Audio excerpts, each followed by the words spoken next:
तिळगुळ घ्या, गोड गोड बोला, असं म्हणून आपण मकर संक्रांतीची सुरुवात आहे ती करतो. श्री स्वामी समर्थ प्रियाज लाईफ या यूट्यूब चॅनल तुम्हा सर्वांचं मनपूर्वक स्वागत आहे. आज आपण या व्हिडिओमध्ये मकर संक्रांतीविषयी माहिती आहे ती पाहणार आहोत. मकर संक्रांतीला सुगड पूजा ही नक्की कधी करायची आहे, त्याचबरोबर वौशाचा जो शुभ मुहूर्त आहे तो कोणता आहे, व्यवसायाला जाताना आपण आपल्यासोबत नक्की काय न्यायचं आहे, काळ्या रंगाची साडी ही मकर संक्रांतीला का घातली जाते, त्याचं महत्त्व काय आहे, त्याचबरोबर आपण सुगडामध्ये जे वाण ठेवतो तर ते वाणाचं आपण नक्की काय करावं, सुगडांमध्ये वाण आपण काय काय भरायचं असतं, ही जी संपूर्ण माहिती आहे ती आज आपण या व्हिडिओमध्ये पाहणार आहोत. त्यासाठी हा व्हिडिओ स्किप करू नका, संपूर्णपणे पहा, जेणेकरून तुम्हाला सर्व काही सविस्तर माहिती आहे ती मिळेल. चॅनेलवरती नवीन असाल तर लाईक करा, सबस्क्राईब करा आणि शेअर करा. चला तर आता आपण व्हिडिओसाठी सुरुवात आहे ती करूया. यावर्षी 14 जानेवारी मंगळवारी 2025 रोजी ही मकर संक्रांती आलेली आहे. मकर संक्रांतीचा हा सण आहे तो 3 दिवसांचा असतो. म्हणजेच की पहिल्या दिवशी भोगी असते, दुसऱ्या दिवशी संक्रांत आणि तिसऱ्या दिवशी किंक्रांत असते. असं संपूर्ण 3 दिवसाचा हा उत्साहाचा कालावधी असतो. आपल्या सर्वांना माहीतच आहे की कोणत्याही शुभ कार्यामध्ये किंवा कोणत्याही धार्मिक कार्यामध्ये काळा जो रंग आहे तो घातला जात नाही. काळ्या रंगाची कपडे, साडी काहीही घातलं जात नाही. पण मकर संक्रांतीला हा शुभ का मानला गेलेला आहे, त्याचं महत्त्व काय आहे, याच्या पाठीमागे एक छोटीशी कथा आहे, पौराणिक कथा. तर त्यात आपण प्रथम पाहूया. पौराणिक कथेनुसार जेव्हा सूर्य मकर राशीमध्ये प्रवेश करत होते, तेव्हा सूर्याची पत्नी छाया म्हणजेच सावली हिने काळ्या रंगाचे वस्त्र परिधान केलेले होते. तेव्हापासून संक्रांतीला ह्या काळ्या रंगाची साडी आहे ती आवर्जून घातली जाते. यावर्षी मकर संक्रांतीचा पर्व काळ हा 8 तासाचा असणार आहे. म्हणजेच की 14 जानेवारी 2025 मंगळवारी सकाळी 8:54 ते सायंकाळी 4:54 संक्रांतीचा हा पुण्यकाळ असणार आहे. या काळात आपण सुगड पूजन करावे, वौसा घ्यावा, त्याचबरोबर आपण विडे आहेत तेही घ्यावेत. यासाठी आपल्याला एकूण 8 तासाचा कालावधी आहे तो असणार आहे. सुगड पूजा ही आपण कधी करावी? आपल्या घरातील देवांची पूजा झाल्यानंतर आपण लगेच सुगड पूजा आहे ते आपल्याला करायची आहे. किंवा जर तुमच्याकडे वेळ नसेल तर तुम्ही थोड्या वेळाने जरी केली तरी चालू शकते.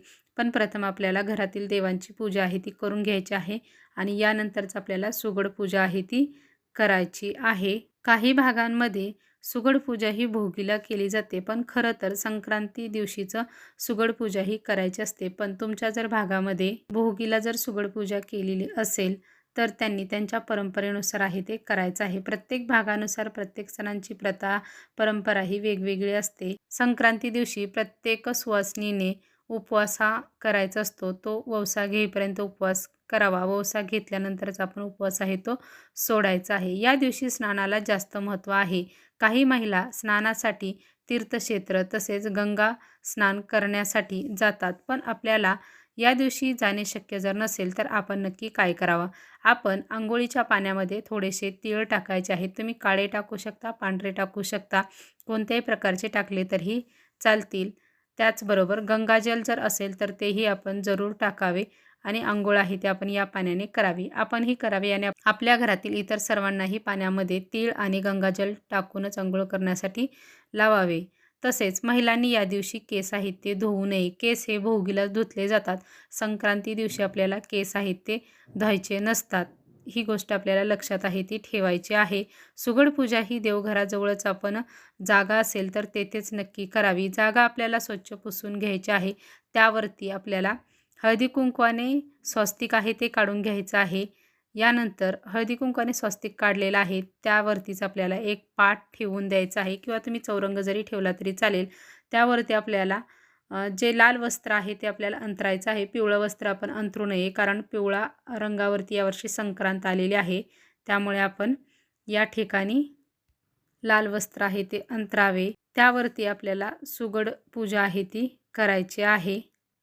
पाटाभोवती आपल्याला रांगोळी आहे ती काढून घ्यायची आहे. प्रथम आपल्याला दीप प्रज्वलित करून दिव्याच्या साक्षीने पूजा मांडणी आहे ती आपल्याला करायची आहे.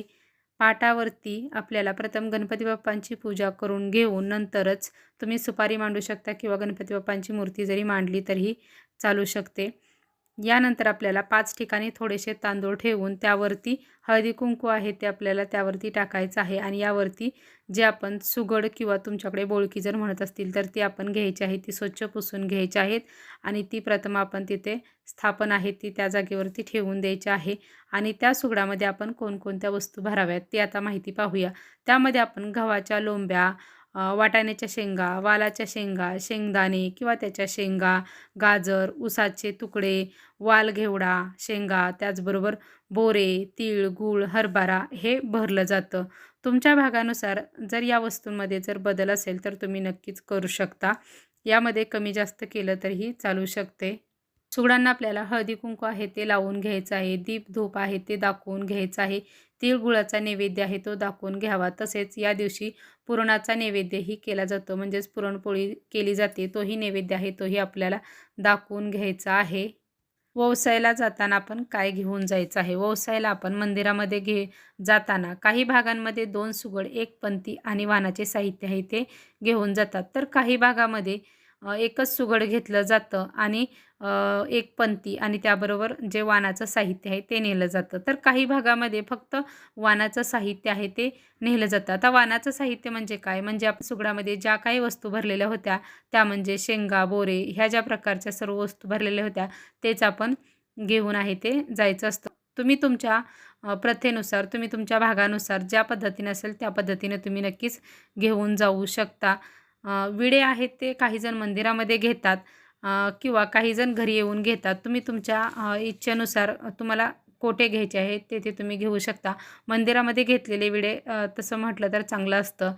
कारण मंदिरामध्ये दैवी शक्ती ही जास्त प्रमाणात सकारात्मक असते. त्यामुळे आपण तेथे जर घेतले तर अतिशय उत्तम होईल. शेवटी तुम्ही तुमच्या इच्छेनुसार कोठे घ्यायचे ते तुमच्यावरती अवलंबून आहे. आता हे विडे घेताना आपल्याला ओटीत नाहीत तर पदरात आहेत ते घ्यायचे असतात.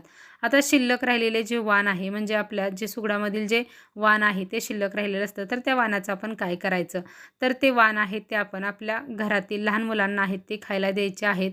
आपल्या घरात जर लहान मुलं नसतील तर शेजारच्या आपण कोणत्याही लहान मुलांना दिलं खायला तरी चालू शकतं किंवा तुम्ही गाईलाही खाऊ घालू शकता. ही सर्व माहिती तुम्हा सर्वांना कशी वाटली नक्कीच कमेंट करून सांगा. श्री स्वामी समर्थ.